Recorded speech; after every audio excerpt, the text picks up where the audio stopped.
صبح خیر دوستان عزیز، در سفر هستیم. ساعت 4 سحر ما رو سفر رفتیم، گشت آمدیم و مسلمانان تمام دنیا، خصوصا با تاجیکان سربلند، با تمام فارسی زبان ها اگر خدمت ما را گوش میکنن خواهش میکنیم، التماس میکنیم از هر مادر، از هر خواهران، از پدران و اکاها و دادران، همین بنده پرگناه برادری عزیزتون با دقت گوش کنیم. ما الحمدلله در درون مردم میبینیم هر روزه. من که با عقل نیستم، خود مثلا نصیحتگر نیستم، فقط میبینم از پرکتیکای کاری خودمون شش خیز خودمون میبینیم. همین داغی روزه میخوام با شما برسونم. مادران عزیز خصوصا با زنها دخل دارند. التماس وقتی فرزندات و یا جورایی میکنی، اقلا زنهای مادرایی که میدونی چگونه وقتی زن از دنیا میگذره چگونه شستشویش میکنی، چگونه کفن میکنی، همه فرزندات رو یاد بده. مادرایی که شهر غریبی میوی در اینترنت بزنی یا که یگون زن ببینی همه چخیل کفن میکنن، چخیل شستشوی میکنن مادرها را، چخیل پخته میمونن، چخیل منه میبندن، چخیل چلیکو را میبندن. اقلا همه یاد بگیری.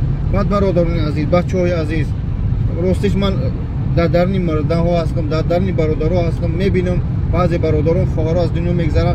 اقلا همین دعای جنازه را، اقلا چلیک بستن مرده را، اقلا منه بستن مرده را همه را یاد بگیری.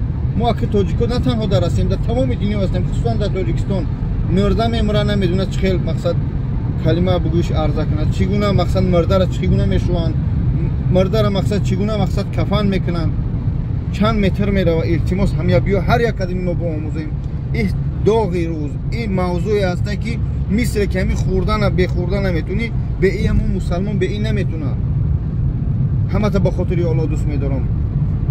گاه علام میکنه، هم ویدیو رو میکنه. به خدای به یگان تا شما دخل ندارم. من میدونم که الحمدلله بسیار برادرها قاری هستن، برادری هستن که مقصد قاری نیستن، ملا نیستن، اما این چیزا رو میدونن. بخشون یعنی که درس حیات هر یک قدم ما التماس کدمه میدونه با دیگران با آموزه. الله شاید که این مرده دیده پرستیم در اینستاگرام میسون میگیم حیرون میشه، میمونی لال میمونی. التماس این فرضی قرضی هر یک مسلمان، هر یک تاجیک خلمانه در تمام دنیا الحمدلله مسلمان و تاجیک هستن.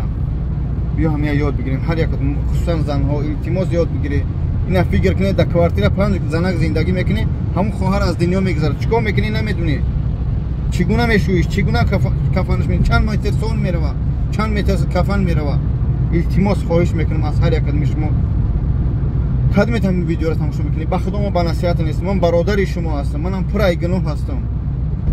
راست هر روزه متدین همین کارا گاه هستیم. حاج حسین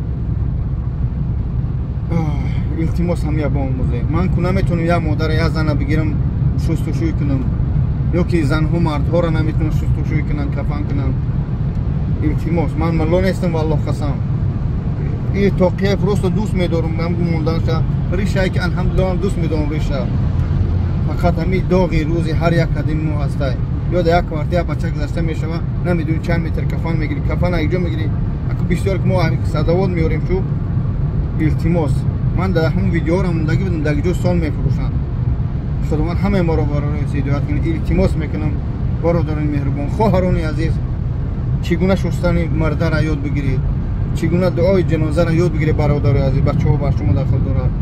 خدا من همه ما رو برای سیدیات کنم. السلام علیکم و رحمت الله.